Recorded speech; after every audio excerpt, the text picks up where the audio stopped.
welcome to the first, I guess, official podcast of the virtual Love Wave. I am absolutely honored that I get to help be the start of this. I am absolutely honored. So I first want to give a huge shout out to Mara and to Angelina for organizing this and for allowing me to, be first. So thank you so much. I really wanted to kick this off by kind of giving some background. So as Angelina was just saying in the previous podcast with Mara, that this is a really auspicious time, but many people might not be aware of why that is. So August 8th is numerologically a very potent numerological combination. The double eight symbolizes the infinity symbol. It symbolizes expansion. It symbolizes abundance. And that doesn't mean necessarily financial abundance, though it can, but it's really abundance of whatever your intentions are. This time of year also, we just had, so if you are someone who follows the cycles of the earth, the beginning of fall was August 1st, which for those of you who are used to hearing the meteorological beginnings of the seasons, the solstices and the equinoxes are traditionally the middle or the apex of the seasons for those who follow the cycles of the seasons. And August is like the first harvest. And so that's where that number of abundance also comes in, the number 8. 8 also is a reference to kind of DNA activation, but where this Lionsgate portal comes in, why it's called the Lionsgate portal is obviously because it takes place in the sign of Leo. August 8th is pretty much the midpoint of the sign of Leo, but really the kickoff of the Lionsgate starts off at the end of July, and the Lionsgate completes sort of mid-August. But it also has a lot to do with our spiritual star, which is the star of Sirius. So I'm sure many of you have heard the phrase, the dog days of summer. Well, the dog days of summer refers to the star Sirius, which is also called the dog star. It is the brightest star in the sky.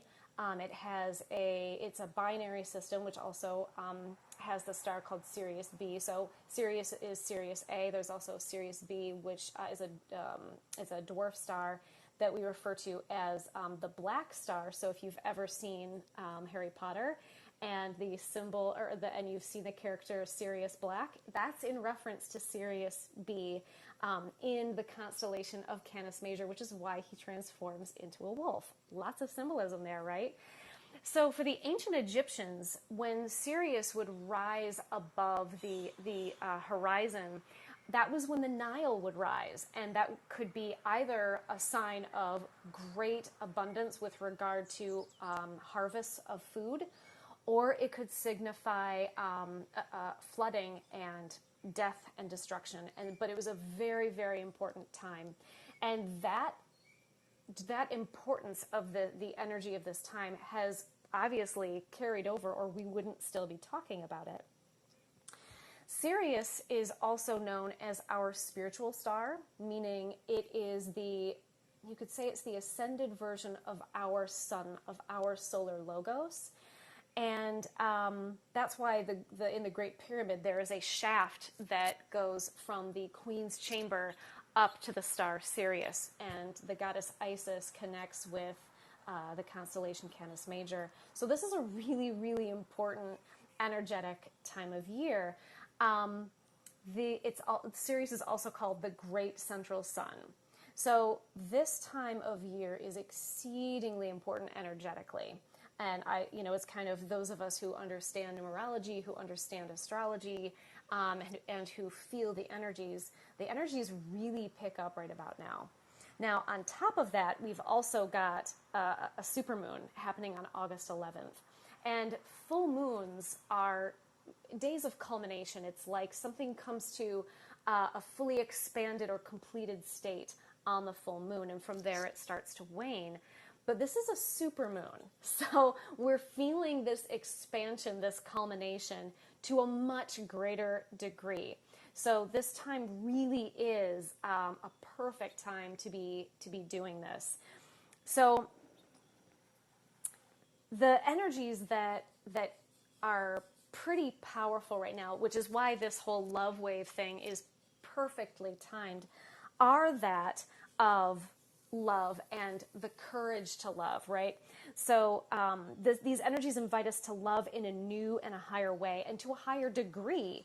It allows for an expansion of love. So Leo and the sun corresponds to our solar plexus. And our solar plexus is where we experience our personal power, our courage, strength, sovereignty. But there's also a resonance with the high heart. And the high heart is they call it a lesser chakra. I don't like to see it that way, but it's the chakra that sits just above the heart and below the throat, and it's on your chest plate. And it corresponds with your thymus gland. So if you feel on the very middle of your chest plate, your breastbone, you'll feel a lump. And that lump is your thymus gland. And people sometimes do high heart activations and thymus activations by thumping their thymus. It's called thymus thumping. And that can also increase it can boost your immune system. But it also activates your ability to operate from the higher heart. And the higher heart is universal love and compassion. So when you combine the solar plexus and the energies of power and strength and courage and the energies of love, it really is the invitation to have the courage to love more powerfully, right? It's just spectacular. So when I was also tuning into the energies of this time, I was made aware of the crystals that would be highly beneficial to work with if you are someone who resonates with crystals. I, for one, do. And so the first is the rose quartz, and the other one is citrine. They're both quartz-based. But really, any pink or gold or yellow crystal would work really well with this time. And so if you are one that wants to take a moment to really work with these energies, those would be a couple of crystals that you could get out and keep on your person, put by your bed. If you have an altar or a sacred space, put them there. And the herbs that kept coming to me were obviously rose, most especially the pink rose and rose petals, but also chamomile. And I don't know why chamomile. I mean, I understand that it's a very calming and relaxing herb, and it does correspond with the sun. But it came forward very strongly when I was tuning into this. But if you have a ragweed allergy, you don't want to mess with chamomile. So instead, I would suggest working with calendula or frankincense. So if you feel inspired to make, say, an herbal sachet, like a potpourri that you could keep between your pillows or on a bowl next to your bed, or if you want to anoint yourself with essential oils, those oils would be ones that would really work well for the energies of this time. So now that we've kind of got the meat and taters of why this time is so energetically powerful and potent, and kind of how should I say this? Physical ways that you can work with it with regard to herbs and crystals and that sort of thing. We've got a background of it. Let's talk about the topic of love, right? So my question to my listeners is, where can we give more love? So if we encounter someone who is triggered and they're kind of spitting their poison at us, that's it can be a challenging time to come from a space of love, right? Let's say someone's behaving passive aggressively. I've even experienced it here on Wisdom from a fellow spiritual healer. It was a passive aggressive backhanded compliment, which really, honest to God, just goes to show that none of us are immune from operating from our wounds, our issues, and our challenges. None of us are immune to being triggered. And so that's where it's important to learn to not take it personally when people behave that way, and to learn to recognize that they're just telling you what their wounds, their issues, and their challenges are. And when you can say, oh, that they're just operating from their wounds, their issues, and their challenges, that's got nothing to do with me. And because I know that that's where they're operating from, I can have love and compassion for them. But it's not easy all the time. And so then you have to look at, when have you been triggered out in public, or say on social media where maybe you post something of a particular political ideology and someone from the opposing political ideology gets into your comment section because they were triggered by what you posted. Were you then triggered by how they responded to your post? You know, that it can be really challenging to not be triggered and to not be angry and frustrated. And so it's really then learning to let go of the attachment to our political ideologies, or even, like, let's say someone comes to religiously proselytize you. Maybe you are a pagan who follows the cycles of the earth, and a fundamentalist Christian comes and starts proselytizing you, telling you that you're going to burn in hell, that you're wrong, and, Jesus is the only way, blah, blah, blah, blah, blah. Can you love them back enough to say, I really respect your perspective, and I understand that you're trying to do something that you feel is for my benefit, but I'm going to treat you the way I would like to be treated, and just let you know that I'm going to continue to believe what I believe, but that I love, honor, and respect your choice to believe what you believe. And I hope that one day you can honor me with that same level of respect and treat me the way that you also would like to be treated. You're not being rude. You're not being disrespectful. You're being loving, while also not being triggered, and kind of holding your ground and maintaining your boundaries. And that's one example of how you can operate from a place of love and not be triggered. Now, let's say, and I'm going to get super political because that seems to be, especially on social media, the biggest place where we tend to see triggers. So let's say you are very much on the left, you're very pro-choice, you're anti-gun, etc., etc. And someone comes to you telling you that you're wrong because you're a baby killer and you are taking other people's freedoms away, etc., etc., etc. Can you release attachment to your political ideologies enough to not identify with them, so that when someone comes to you speaking in this way, you don't personally feel attacked, and you can say, you know what, these are my political ideologies, and I respect that you see it differently and that you believe that I'm the problem, but I don't see that you're the problem, merely that you're different. I don't see that you are what's wrong with the country. I don't drink that propaganda Kool-Aid. I simply think that you were raised to believe something different, and that's okay. And thankfully in this country we have the freedom to have our different beliefs, and I'm not going to cancel you. I'm not going to censor you. I'm going to love you, and I'm going to respect that you have a different political ideology. Can you do that? Can you extend love to that degree? Because that's not easy. I'll tell you what, right? It's not easy. I have a guest waiting. Let's see who it is. Ooh, awesome. All right, here we go.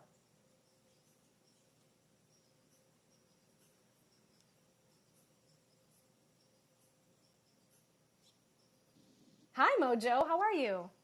How could you say such a thing, Jennifer? I know. Aren't I evil? Aren't I nasty? You're gonna burn for sure. I know. Guaranteed. Hands down. I'm on fire right now as we speak, as a matter of fact. If you don't believe what I believe, you're going to hell. That's it. That's Yep. all I can say. Yep. I'm burning right now, actually. I don't even know what you're saying, but I know you're wrong and I'm right. That's all that really matters. That's true. That's true. 100%. Absolutely. Well, I'm glad you see it my way, and now my work here is done. My way, yes. Exactly. You've officially proselytized me into submission. Congratulations. All right, on to the next one. Oh, jeez. So the picture in my mind, Jennifer, and I love the way you articulate this whole thing. But the picture in my mind was the old Western movies of the OK Corral, and the two guys are staring down, across the street, and they both have their hands hovering over their guns, and they're staring at each other's eyes, and just the slightest twitch from the other one, and you're going to pull out your gun and shoot him, right? And I just feel like that's just the way it is on social media these days, and unfortunately out of social media as well, is that we're all on high alert. We got our Yes. hands on our guns, and the other Yes. person twitches, boom, we're going to shoot them. And they might have been like going to comb their hair, right? Yep. Maybe they weren't going to shoot you at all. And even if they were, come on now. Are we really going to go back to the OK Corral on every single issue, every single argument, every single discussion? If you don't believe it, wait, boom, I'm going to get you. Oh, geez.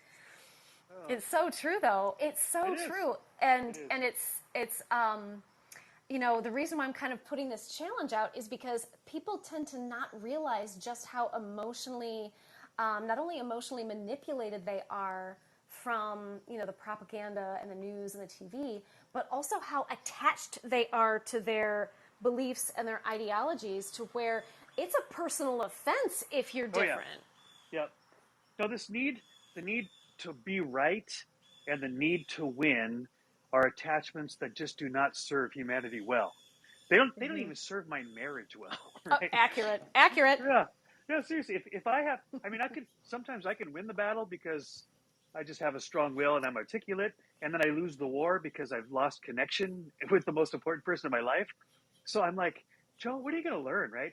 I went to this, my wife and I went to this marriage retreat, and brilliant speaker was trying to explain, how our brains have these mirror neurons. And so we generally unconsciously mirror the energy and the posture even of the person that we're in connection with. And so he had me stand up, and he had this little hacky sack, and he tosses it to me lightly. He says, toss it back, and I do. And I toss it with about the same energy and force. He throws it to me, and then he throws it a little harder, and I throw it back to him. And he's not talking at all. He's talking about something else as he tosses me this ball. And then he Uh-huh. winds up, and he throws it at me pretty hard.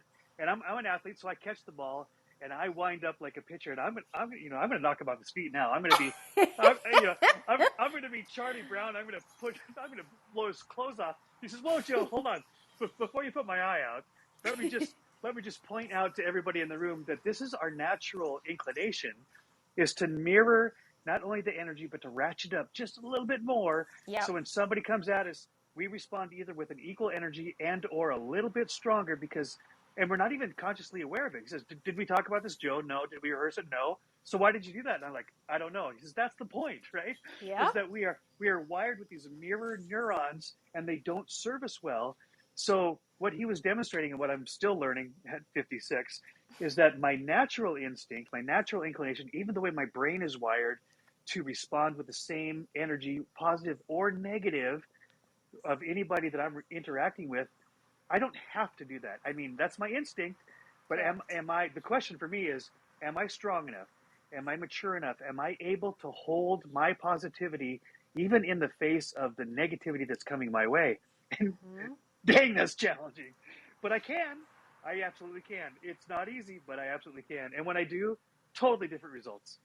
Yes, and that's kind of, I don't know if you caught the very beginning, but that's the invitation of this Leo, this Lionsgate, this rising of the Sirius portal, where we're able to absorb the energies of our great central sun, which is the star Sirius. These energies, from what I've experienced, is very solar plexus, which is courage, which is strength, which is personal power, but also that of the higher heart chakra, which exists above the standard heart chakra, right where the thymus is. It connects to the thymus gland, which is universal love and compassion. And it's like an invitation, almost a dare. Can you A do dare. it? I love it. Honestly, it's Yeah, an I invitation, love but that. almost a dare. So cool. I mean, as a boy inside this older man's body, a dare that like gets my attention. A There double you go. dog dare you. Double Right? dog dare you. Can you do that? I'm like, yes, I can, and I'll prove that I can. Right? I love that dare. That challenge. Like, I dare you, Joe. I dare you to hold your positivity even in the face of as much negativity and vitriol that might come at you. I'm like, oh yeah, I'll show them. Uh-huh. And I'll I'll show tell you, myself. I've Right? learned Yeah. that ability to hold that positivity can only come when you let go of that attachment Yep. to whatever the belief is or the perspective or the ideology, and when you no longer identify with it, meaning it's not who you are, it's just something that you have, because Yeah. that's where the offense comes from. Like, Right. wait, you're not exactly like me. I take that as an attack of who I am, because this ideology, this belief, this perspective is who I am. And so when Yeah. you can let go of that attachment and just be like, well, I have it based on, maybe how I was raised or the information I've been presented with, but I'm open minded enough to have my mind changed if presented with different information that makes sense to me and feels true and right to me. Whole different freaking ball game, right? Seriously. Yeah, big time. Yeah, and I love the word ball game because if we can, I love the playfulness. If we can turn this into a game rather than a war, Yes. it changes the vibration as well, right? So even if the other person doesn't know, but inside I'm like, okay, I'm going to keep score here. How many times can I hold my energy positively before I just blow it, right? And I'm keeping score inside, and I make a game out of it. So that actually increases the playful energy inside of me, It which does. takes away that sense like I have to be right and I have to win and they're against me and all that crappy stuff that just implodes a relationship. It implodes me on the inside. I'm like, well, what if it's the what if game, right? What Yes. if what if I can show up in a much better way, right? Can I do this? Can I? Can I dare myself? Can I? Double dog dare me. Triple dog dare Triple you. dog. Oh no, dog. Now I don't have a choice, man. Now Now you I got to don't have stick a your choice. tongue to a frozen pole, too, by the That's way. right. Yeah. Yeah. Yeah. But at least now I'm wise enough to know that if that ever happens, all it takes is a little warm water to get it off there. I don't have to rip my tongue off Thank on the you. pole. Exactly. That's what I think of every time I watch that movie. Me too. Yep. Um, Christmas and story. Yeah. the other thing that you were bringing up about kind of how can I how much compassion and kind of daring yourself to come from a place of love and compassion and positivity. Um, that's also where that making a conscious choice of how you respond instead of Yeah. knee Right. jerk reacting Right. from Yep. a former wound. Yep. I'm gonna really think about how I want to respond to this. You Yeah. know what I mean? Yeah. Oh, yeah. Because instinctually, in addition to the mirror neurons that we just talked about, there's also that Neanderthal brain inside of us that's it's hardwired to believe that something is going to go wrong. It's called the negativity bias, right? And Yes. so we're like on high alert all the time, like danger, danger, I'm in danger, which Mm-hmm. was very very useful when we lived as cavemen, and outside of the cave was every reason that we could die, right? Right. Yes. It's we had to be on high alert just to survive. And in fact, if our ancestors weren't, we wouldn't be having this conversation right now. But that doesn't serve us anymore. That doesn't serve humanity. It doesn't serve me as a person Mm-hmm. to always allow that instinctual survival mechanism to override everything that I've ever been taught and know and believe to be true about me, about the source of love, about nature. I'm just reacting, reacting, reacting, and thinking that that's my only choice. No, it Yes. isn't. No, it isn't. Correct. That's Correct. not true. That's not true. That's a false narrative. Quit listening, Joe. Just tune it out. So true. And on top of that, you're absolutely right. When you also can see why the other person is behaving the way they're behaving, Yep. that allows you to make that conscious choice so much more easily, because you can say, well, they're operating from a very triggered space. They're showing me their wounds, their issues, their challenges. They're not a bad person. They're just showing me their wounds, and I have compassion for that because I have wounds too. So Exactly. instead Yes. of responding in kind, I can give them the love and compassion that they deserve. And I'm going to bring up Angelina.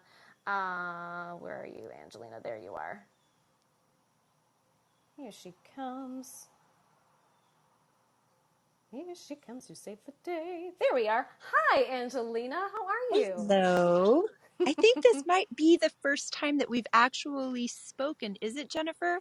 I Yep. know I have definitely listened to you plenty, and I appreciate so much about the depth and the breadth of the information that you channel so articulately.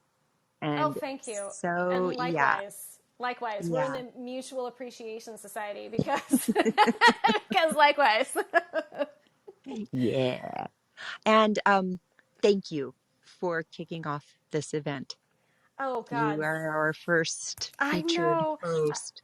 I'm so honored, truly. And I don't know if you caught the very beginning, but I was thanking you I've been and here for the Mara. very, yeah, I've Good, been good, here. good. So Yes. thank you, thank you, thank you. Thank you. Thank you. So, a couple of things that you and Mojo um, kind of brought to mind for me. I'm just going to kind of riff on that wave, Please. just because there's always something, to illuminate in as we contemplate how we have developed and evolved as human beings that are currently living in this time space dimension. Western civilization, post-colonialism, sort of. All of the structures and paradigms that we are recognizing to be so tremendously toxic and destructive to our humanity, to our Yes. very humanity. Yes. And one of the things that is a vulnerability for us humans is that we are hardwired, as animals, we're hardwired to belong. Mm-hmm. Yep. And this is something that will cause us to separate or depart from our own nature, our own inner truth. Mm-hmm. Because if that sense of belonging is threatened in any way, which there are plenty of systems that we live with on a continuous basis from the time we can think that are threatening that hardwired need for us as animals to belong. Mm-hmm. And so you were talking about the left and the right and the up and the down and the pink and the green and all the teams and all the camps, all the sigils, all the flags, right? All of the Yes. ways that we are imaginarily divided Separated and divided. Yes. Mm-hmm. with, and that right there is the thing that is actually threatening our need to belong. Is Precisely. this way that we are so quick and willing to divide in order to prevent being excluded, in order to belong. Yes. We are threatened in our belonging. So Which it's a is interesting ironic. It thing. is Yeah, interesting yep. because if you think about it, okay, in wanting to be a part of a particular group, whether it's a religion or a political ideology or whatever separate whatever thing that you feel you want to belong to, is in and of itself separatist. And instead of just saying I want to belong to the human race and I want to belong, feel a sense of unity and belonging to everyone, you're focusing your efforts on wanting to be a part of a really small group within that really large group. And to me, I just find that interesting, that the desire to be a part of this smaller group then makes you almost create a division between you and the people that you are a part of, which is the rest of humanity. Do you know what I mean? Mm-hmm. It is. It's a funny little, and the thing is that this structure that you and I have just kind of illuminated, it's a false structure. Exactly. Yes, The, absolutely.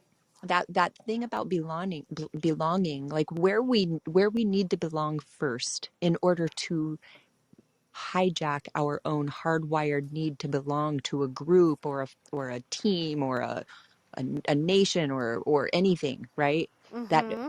to hijack that is to come into an ever more loving relationship with our own inner self, that place inside where source abides, Yes.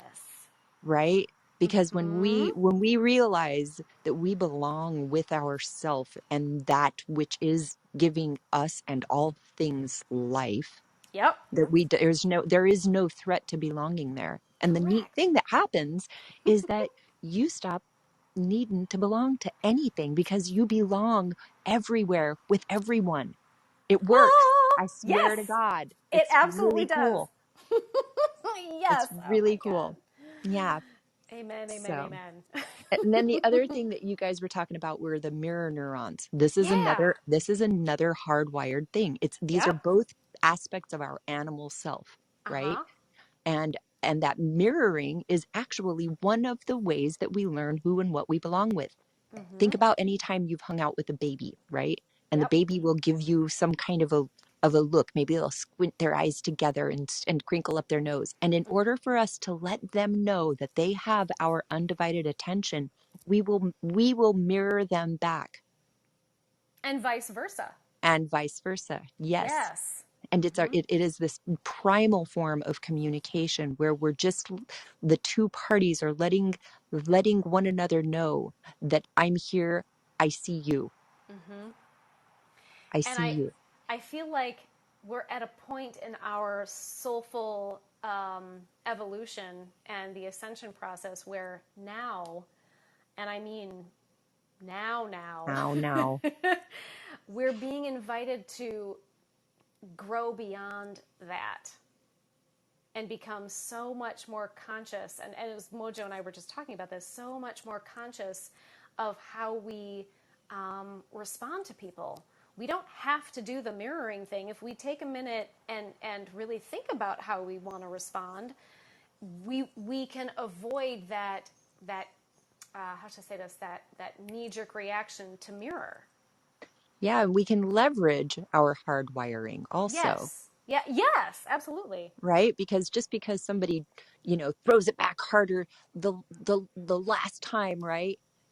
You could just like throw it as soft as you possibly can, or take it over and hand it to them, and flip the script in just a second.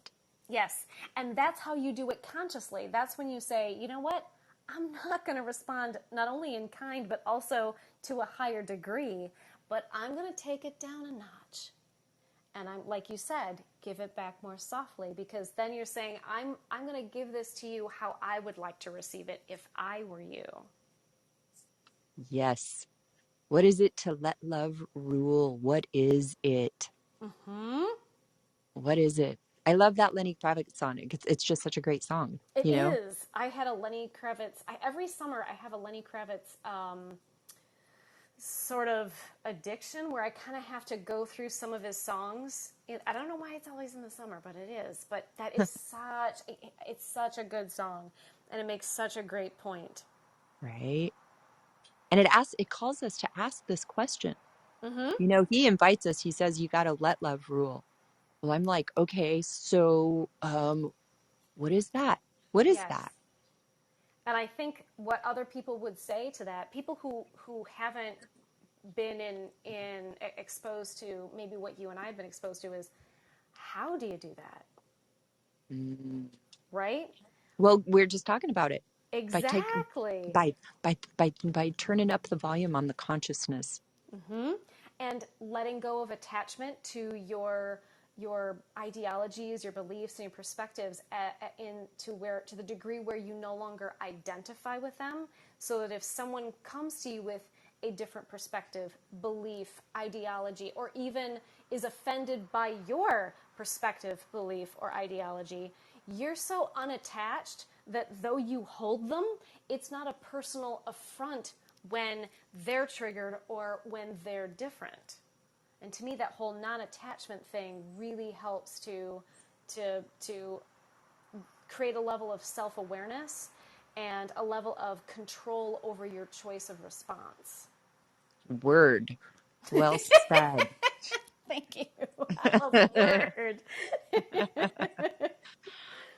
My favorite mentor, well, I can't say he's my favorite, but certainly a very impactful mentor, Brian Franklin, pointed something out. And when I first started playing around with this idea, it was a little bit confronting, but the more time that has passed and the more that I've found myself actually encumbered by my own held beliefs, right? Yes. Because beliefs are an interesting thing. Most of You're us, about to go, just so you know. oops, oh, I'm not going to do that. Okay, love you.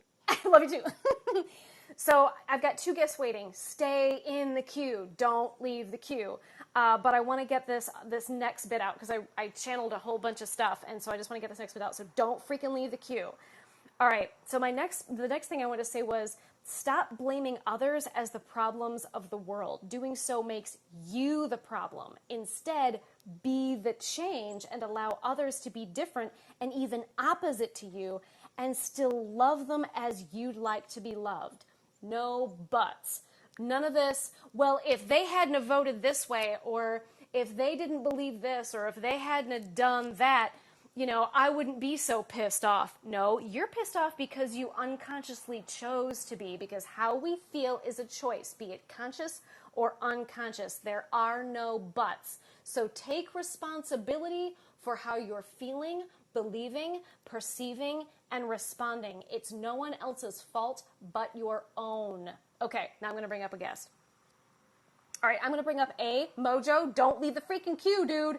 Don't leave the queue, buddy. I'm bringing up A because he was already in line, and then Mojo, you come back up next, and Angelina, if you want to come back, go for it.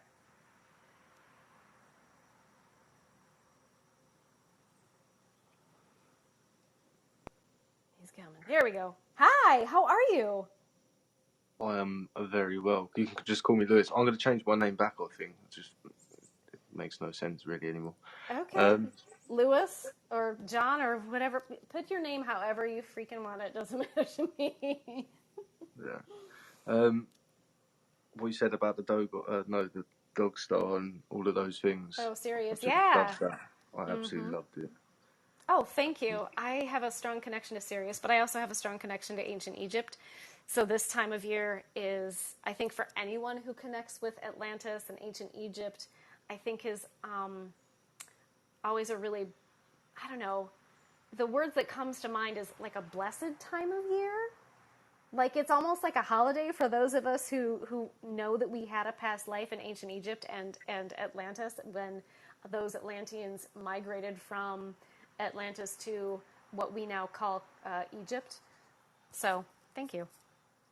You're welcome. And I think I was literally listening to like Egyptian Omni Sutras like last morning. Just like my neighbours probably hate me because I just moved into a new place, but you know what I mean? If the truth's there, like I believe it should be said, no matter what. Like and I heard what you had to say about, it's kind of what I got from it is the segregation kind of. You can be in a spiritual group and understand the spiritual practice, but it's no good if you're doing it alone and not expressing it with others, because that's going to create that division. And it might not seem like a division, but once everyone's united or there's bigger groups, then you're going to start to see there's more divisions that need to come in and be invited to gather together. But truly, this is such a beautiful thing, what's going on here. Absolutely true. Got me vamped up. Say again? It's got me like energized and vamped up. Well, good. Hopefully it will have the rest of the planet energized. And thank you for actually saying that, because that actually reminded me. For any of you that want to see this infusion of love and the intention of love spread more widely, I invite and encourage you to share not just my talk, but all of the talks as they're ongoing on social media, because the more people that can get engaged with this and can be exposed to this information and can be invited to operate more from this feeling, from this energy, the better. So I just want to put that out there to share a freaking way. Okay. Well, did you want to say something else? Sorry, I interrupted with that little there's many tangent, things I want to say. There's always things I want to say. Go for it. No, just also another thing, kind of what Angelina was saying, is because I'm always talking about cause centers, these like crosses in between circles, all these lines, axes. It's a fluctuation and all of these things. But ultimately, what I got from what you've said as well is it's a thing that I've been going through for a very long time. Is that in all I know, even I can learn so many different things and different perspectives of the same exact thing. But ultimately, there comes that time that where I believe you're talking about going above that crown chakra into that next one. That's not really The soul spoken star. of. Yeah, the soul star chakra. This is to me giving up that knowledge. It's saying, look, right, love, like, even though it's not saying give it up, not speak of it. It's just to say, like, you don't need no more. Right. You can have it, but you don't need it. Yes. Yeah, that's it. And that's what I'm getting at now. It's like, I feel like I can share the same thing, but it's only going to be the same thing. It's always going to be about love. Has to be, to me. Like, otherwise it makes no sense to me. Agreed. That's beautifully put. And I love how you said that. I think that's absolutely perfect. And the soul star chakra is the chakra that it looks like a white globe or sphere about 4 to 6 inches above the head. And it's where we take in our divine guidance, our intuition, and the energies that comes from what we would consider to be the Heavenly Father, divine masculine, Christ consciousness energies. And that's also where we take in the energies from Sirius, as well as the other 7 solar logi. So now is a really good time for those of you who feel inclined to bring in the wisdom and the energies that can be gleaned from the consciousness of those solar logi. Now is a good time to set the intention to draw those down, particularly that of Sirius, our spiritual twin, or the great central sun. As you said, amen, amen, amen, amen, amen, amen. Amen, amen, amen, yes. Wow, wow, because this is what I'm saying. It's like I was saying just before when Mara was starting this up, kickstarting it. It's the expanding and contraction. That's what the heart is. Yes. It's this Quite pulsating literally. wave. And you can look to the stars and look at the logos for the word. That's what it means. Yeah. And those are the words of God also. Everything, the vibration behind a particle, all these strings, these waves, all of these things are creating all these words and these logi and all these things. But you can, when it comes to a point, so this is what it says about finding rest unto your souls. Yeah, it's just symbolism to say you come from the center. Yeah, so if you just understand that, when it's time to contract, it's time to contract. It's not, you can expand again. That's the death and the life. It's like a resurrection. And that death and rebirth cycle, absolutely. And you're constantly there. I'm dying every second. I'm dying every millisecond. I don't know. It depends on how fast our heart's beating. Right. Either way, I'm dying and I'm alive. I'm still, am I dead? Am I alive? Either way, I'm experiencing both of the things right now, and it's beautiful because I'm between the two fluctuations, and I get to pick which one's after as well. It's so true. Really, and you could even equate that contraction that you're referring to as connecting with the kingdom of heaven that exists within us, that divine spark that exists within us, which is love. It is love. God, source, spirit, pick your freaking term, is the consciousness of love. Divine consciousness is love, is light, that sought to know itself experientially, have the gnosis experientially by creating a realm that had duality, so that and the idea for us as individuations of source, as points of consciousness, perceiving as source through these experiences, is to remember. And I say that intentionally because it's kind of becoming one again. You remember that we are all one, we are all individuations of source, and we are love. We are the embodiment of it, but we are given the opportunity to experience its opposite, because we cannot know what we are if we do not know what we are not. But ultimately the choice is, or ultimately the purpose is, to remember and to choose love and light. Amen, amen, amen. Amen, amen, amen. Mana, do, do, do, do. Mana, do, do. Any of you who's of a particular age, who's a Muppet fan, knows exactly what that was. I love Elmo and all of those things as well. But I think, I'm gobsmacked. But I think, as you were saying, I'm not just saying it just to say it, I genuinely was feeling, I do feel sensations on my pineal gland quite a lot. And I know this is just telling me I'm like aware, and not recently is I had it, but without understanding truly what it was, and that's what you're talking about. It's that ascension, and I feel like you're traveling from the pineal gland up the center of the skull towards near the back, not the back. It can go as high as just before the back, like just past the center towards the back, like between the back and the center, and that's what you're talking about. And I was getting that feeling as you was describing it, not just then, but you, because you described it as well as the seeing God, the divine Father inside you. So these things that all connected are so good. It's so good. For funsies, I would love to see what you would experience if you were to So not only focus on your pineal gland, your third eye, but then feel what's going on in your solar plexus and in your higher heart, because right now that's also what's being activated. And I'd be Oh, yeah. curious to know, and not that you have to do it live, on Wisdom, but I'd be curious to know if you also are experiencing a bit of an activation of those energy centers, just because it's something that's very prevalent right now. Yeah, very much so. And like that's why I noticed. Like, to be honest, I'll be really quick. So it's when we go through these awakenings in each of these centers, like it's that balance again. Like if you're Yes. not truly understanding what that center's doing to you, yeah, it's not there. Oh, okay. Come back. Come back. Here comes Mojo. I still have more stuff to go through, so I've got still a little list.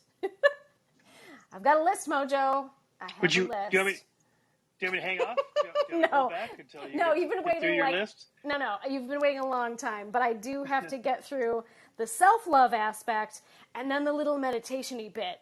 So, go for it. Well, you don't have to. You No, want I do. to. No.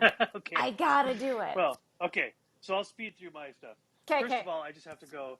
Mana mana beep beep beep beep. Mana mana Mana, beep do, beep do, do, beep. do. Mana. Oh, I love it. I Beep freaking love beep it. beep beep. Oh my gosh, that just brings me. Oh, it just brings me so much joy. Right? Oh my gosh. Yeah. My we grew up in the same area apparently, but my Mm-hmm. family would drive from Billings, Montana, where I lived, to Spokane, Washington, and we only had an AM radio in the car, and this is long before all the technology. And so my sister and brother and I, we would sing the Mana Mana song all the way I bet your from parents Billings. loved Just that. my mom could not take it. So, can't you sing another song? Just any other song, please. Even if it's the But song that never ends, for God's yeah, sake. yeah. Oh, we have plenty of those too. Yeah, yeah. I won't get into all that. But so when you talk about Sirius and chakras and energy centers, that's Blah, so blah, blah, foreign et cetera, et language to me. cetera. It's so yeah, so That's okay. foreign language to me. No, that's what I'm saying. Is this is a good experience for me to say I have no idea what she's talking about, but I am open to the possibility that there's something I can learn, right? And so I'm listening, but what came to me, which was really important, is that this irony, this great irony that I grew up in a Judeo-Christian faith, Mm-hmm. which has a great history of dividing the human race as opposed to bringing it together, which was the exact Accurate. opposite mission, Accurate. of the guy that we name ourselves after. Accurate. And so a scripture, yeah, totally accurate. A scripture comes to mind that I just have to remind myself and others, and it smacks in the face of all the divisions. Let's see if I can find here. I kind of Ooh. lost it because of mana. It says, Manana. for he, for he himself, talking about Jesus, is our peace, who has made the two groups one, has destroyed the barrier, the dividing the wall of hostility, by Oh. setting aside in his flesh the law with its commands and its regulations. His purpose was to create in himself one new humanity out of the two, Mm-hmm. thus making peace, and in one body to reconcile both of them to God through the cross, by which he put to death all that hostility. He came and he preached peace to you who were far away, and peace to those who were near, for through him we both have access to the Father by one Spirit. And consequently, you are no longer foreigners and strangers, but fellow citizens with God's people and also members of his household, built on the foundation, on and on it goes. And I'm like, so how did we get so far from the mission of the person that we name ourselves after? Come on. Oh. I His can whole mission, I come on, his whole can one up mission you was to bring that. it together. Yeah, please do. Bring it on. Hold You on, I see the gotta irony scroll. there. This I gotta is scroll through. ridiculous. A new commandment I give to you, that you love one another as I have loved you, that you also love one another. John 13:30 freaking 4. Seriously.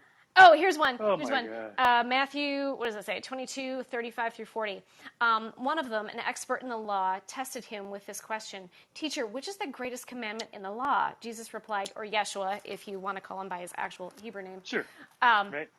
Love the Lord your God with all your heart and with all your soul and with all your mind. This is the first and greatest commandment. And the second is like it. Love your neighbor as yourself. All the law and the prophets hang on these two commandments. All of it. Talk about a fucking mic drop. All of it. Seriously. That's it. That's it. Just walk away and just let it ring. Yeah, exactly. Yep. Swipe the hands. Yep. Yeah, It is done. It is done. It is done. You get the feedback into the amplifier. Woo! Yep. It's all over. That's it. That's it. And the thing is, oh gosh, we just misinterpret everything so easily as our limited, puny brains can't pull it in. But the ultimate irony that the one who came to bring us all together we use as a dividing rod. It's just it's Thank insidious. It's ridiculous, and it's not good. Not good. I have two things to say with that. Two things to say that. I have another quote. This is Psalm 82:6. I said, "You are gods. You are all sons of the Most High. Ye are all gods." You freaking bet we are, because the kingdom of heaven is within us. And within, yep. Yeah. Yep. And then the other thing you were just talking about, how it's used to divide. So I've learned a lot since I was a Christian, and Yeah, me too. and the quote that you read, if you were to read it back, and if you were to read the death on the cross as the sun dying at the summer solstice, which is the cross quarter of the circle of astrology, it's the cross quarter point. Astrotheology has opened and expanded my mind like you wouldn't friggin' believe. There are so many layers to the Bible, and I'm also starting to study esoteric Christianity, where it's where you really learn what the fuck they were talking about, Right. instead Yep. of the literalization of it that Right. people tend to Yep. run with this dogmatic, My way or the highway, baby. Thank you, proselytizing. I was going to say, wah, wah, wah, and then I was going to not do it, but then I just did it to tell you that I did it anyway. Yeah. That's so good, man. Right? Oh man, yeah, so good. So yeah. So Yeah, all good. I'm gonna you got stuff to say, so I'm gonna back out, and I'll come back in if and when I feel all so right, sounds inspired. good. Okay. Carry on, my Thank you. friend. All right, so I see that my friend Lewis is still waiting, but before he comes in, I want to get out some of my other stuff before my time is up, because I have like 5 minutes, sort of.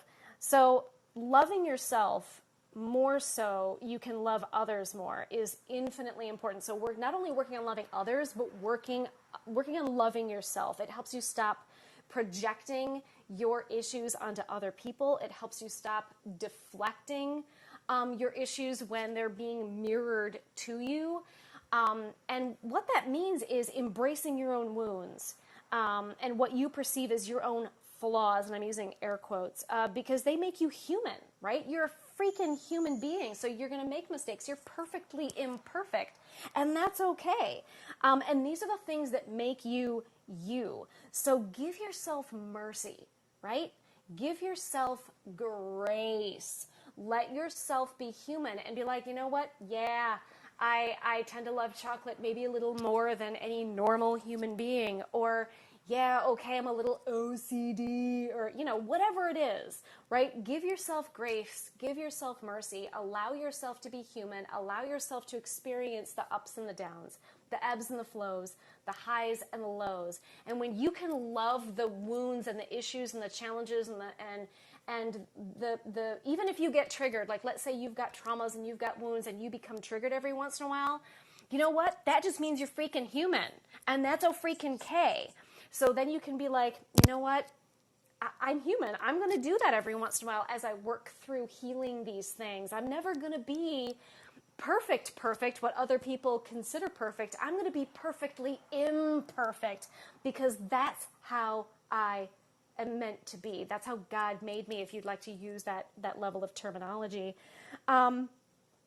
So I want to give kind of a heads up, and I'm trying to start to speed talk, but I want to give a heads up to this fall. And the energies of this fall are going to be that of greater kind of a revisitation of the the lockdowns and the masking and the pushing of restrictions, and also the pushing of anyone who doesn't do certain things or believe certain things. You need to use shame and ridicule because they're not following the narrative. If they don't vote a certain way in the primaries, you need to shame and ridicule them. It's gonna get challenging, and so that's where this invitation is, where the rubber is gonna meet the freaking road. So be mindful and be aware that this is what's coming down the pipe, particularly September, October, November, even into December, that these energies are going to be on high, and it will be your invitation to not allow yourself to participate in the propaganda, in the Kool-Aid, in the division. So just be very mindful of that. I would like to do, and if I have time, Lewis, to let you back on, I 100% will, but I want to get to my meditation. So those of you who are listening, if you feel inclined, I invite you to close your eyes and first take a deep breath into your diaphragm.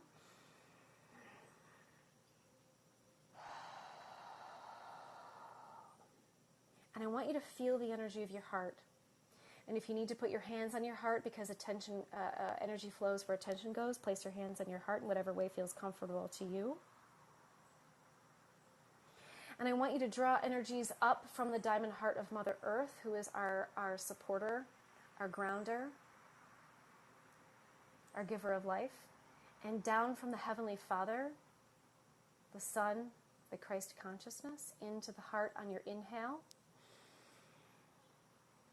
And I want you to hold it. And on your exhale, I want you to expand that light. And then I want you to start to focus on the feeling of love. And whatever generates that feeling for you, focus on that. If it's your kids, if it's a pet, if it's a place, if it's an experience, whatever is going to generate that feeling of love in you, I want you to take just a moment to visualize or think of that, and then feel that love.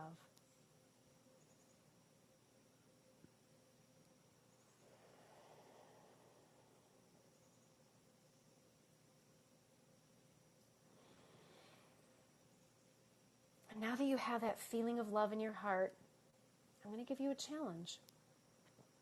I'm going to hold that feeling, and I want you to visualize someone who triggers you. It could be a family member. It could be a politician. Trump, Biden, there you go. Feel love and compassion for them. Here's the other challenge. Don't forgive them for anything. Forgive yourself for any amount of judgment or anger or resentment that you've felt towards them. Ask for forgiveness for that. Not because you need forgiveness because God is always forgiving, but more so for the sake of humility. And love them just exactly as they are, as the flawed human beings that they are.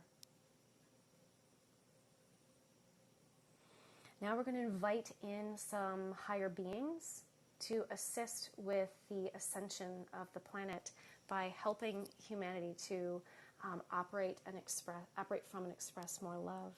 So call in whoever you feel inclined to call in. I'm going to call in who I feel inclined to call in, but you go ahead and do your own.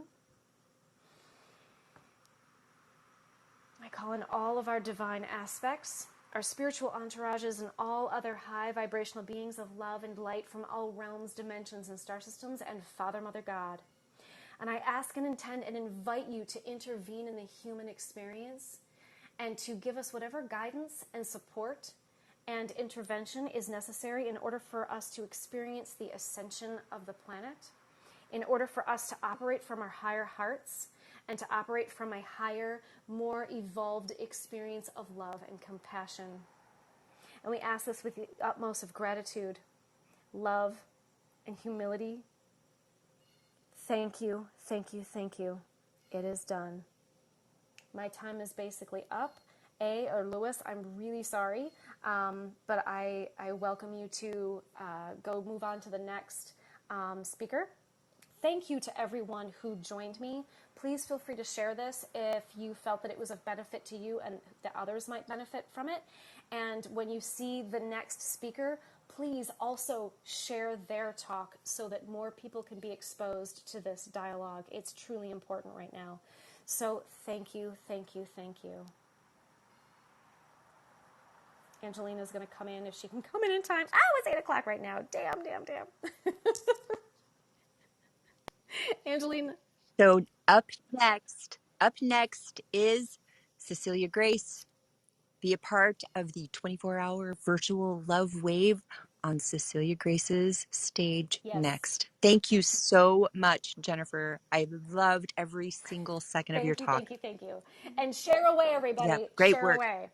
Share freely. All right. Let's build this wave, y'all. We're just getting Yes. started.